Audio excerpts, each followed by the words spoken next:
अच्छा सर, 1912 फिर 2025, इस अरसे में अगर मैं देखूं तो मेरा 30 साल का साथी कैरियर भी है, लेकिन मुझे फिशरीज़ का महकमा या उसकी कारकर्दगी कहीं नज़र नहीं आ रही थी।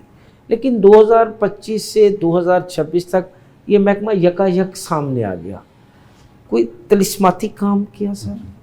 नहीं, ये तिलिस्माती तो नहीं होता है। अब आपको पता है कि कोई भी महकमा अगर या कोई भी सेक्टर है ना, तो ऑब्वियसली ये एक गवर्नमेंट की, आई वुड से कि पॉलिटिकल विल के ऊपर होता है। यस, मैं क्रेडिट देता हूँ इस गवर्नमेंट को, जो कि लेड बाय ऑनरेबल सीएम हमारे नवाज साहब, हमारे मिनिस्टर हैं मरीम औरंगजेब साहब, ठीक है। इनको क्रेडिट देता हूँ कि इन्होंने इस डिपार्टमेंट की पोटेंशियल को गेज किया और उसके बाद ये डिसाइड किया कि इसमें बहुत ज़्यादा पोटेंशियल है और इसको आगे लेके जाना चाहिए।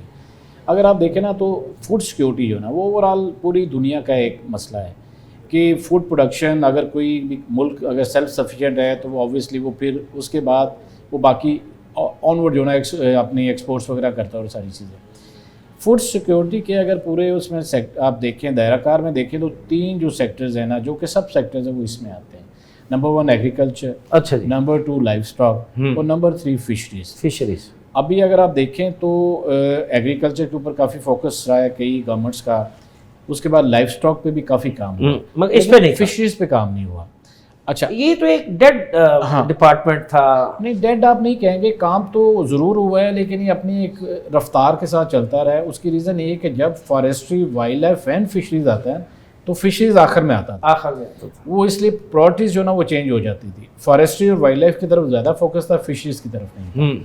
तो अभी क्योंकि ये बिल्कुल इस चीज़ को बाकायदा तौर पे इसका एक कह लें कि रियलाइजेशन आई है कि जी फूड सिक्योरिटी में इसमें फिर इसका एक बहुत बड़ा रोल है। अच्छा, फिर ये कि इसको डाइवर्सिफाई करने की ज़रूरत थी।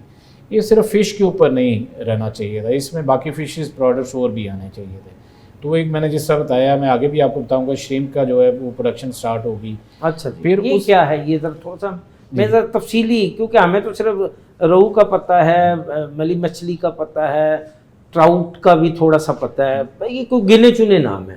तो ये कुछ नई चीज़ें भी जो है, ये भी मैं अपने देखने वालों को जो है वो आपकी तवज्जुह से जो है वो बताना चाह रहा हूँ। जी, मैं यही आपको बताने अभी लगा था कि एक्चुअली जो ना, अगर आप फ़िश को देखें सिर्फ फ़िश की डोमेन में, तो जिस तरह आपने 2-3 नाम गिनवाए हैं, तो यही लोगों को पता है, यही खाए हैं हमने। हाँ, इसके अलावा नहीं लोगों को पता। ठीक है। अच्छा, अभी ये कि जो इस वक्त हमने इनिशिएटिव जो फ़िश के लिए हैं, उसमें ये कि हम नई स्पीशीज़ भी इंट्रोड्यूस करवा रहे हैं।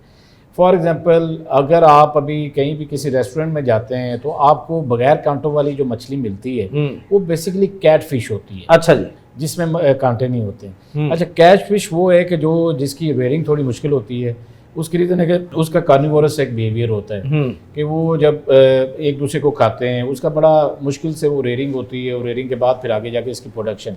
लेकिन कि रेयरिंग के फेज से अगर वो निकल जाती है तो इसकी प्रोडक्शन, इसको बायोमास बहुत ज़्यादा होता है। अच्छा, अभी हम इसमें इंट्रोड्यूस करवा रहे हैं 4 जो कैट फिशेस के ऊपर हमने काम स्टार्ट किया, जिसमें टॉप है पिंगेशियस। अच्छा, पिंगेशियस एक एक्जोटिक स्पीशी है, जो कि अभी भी अगर इसका जो फिश आती है ना वो बाहर से आती है, तो आपका इंपोर्ट बिल उसमें बनता है। इस पे हम कोशिश कर रहे हैं कि हमने 2 जगह पे एक एक्सपेरिमेंटल जो हमने इसमें ट्रेनिंग्स भी करवाई है, कुछ ब्रीडिंग भी करवाई है, कि इसकी जो रेयरिंग है उससे हम अपने लोगों को जो ना इसमें स्किलफुल कर सकें कि रेयरिंग कैसे करनी, फिर फार्मर्स को बताएं कि आपने इसमें प्रोडक्शन कैसे करनी।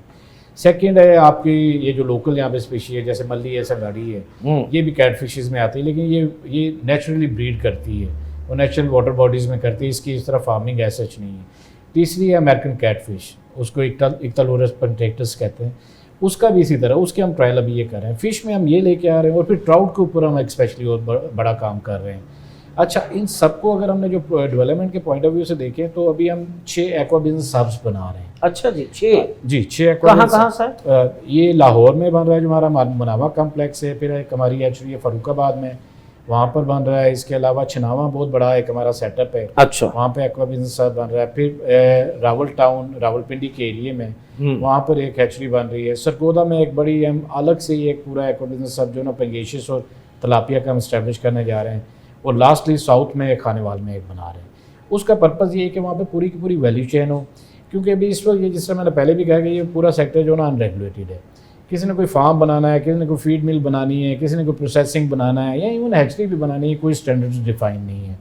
तो यहाँ पे बाकायदा तौर पे वैल्यू चेन्स बनेगी, वैल्यू चेन्स में हैचरी बनेगी। और लाइकवाइज देखें, जब आप फ़िश का बच्चा जब आप कहीं पे फार्म में डाल देते हैं, उसको बड़ा करने के लिए आपको फीड चाहिए और मयारी फीड चाहिए। मयारी फीड वाला यहाँ पे कोई ऐसा अभी नहीं है, अभी हम इसको रेगुलेट कर रहे हैं और इस तरह की फीड मिल बनेगी। और फिर ये कि जब आपकी प्रोडक्शन हो जाती है, प्रोडक्शन के बाद आपके पास ऑप्शन है कि यहाँ उसको रॉ को आप सेल कर दें या उसको प्रोसेस करके।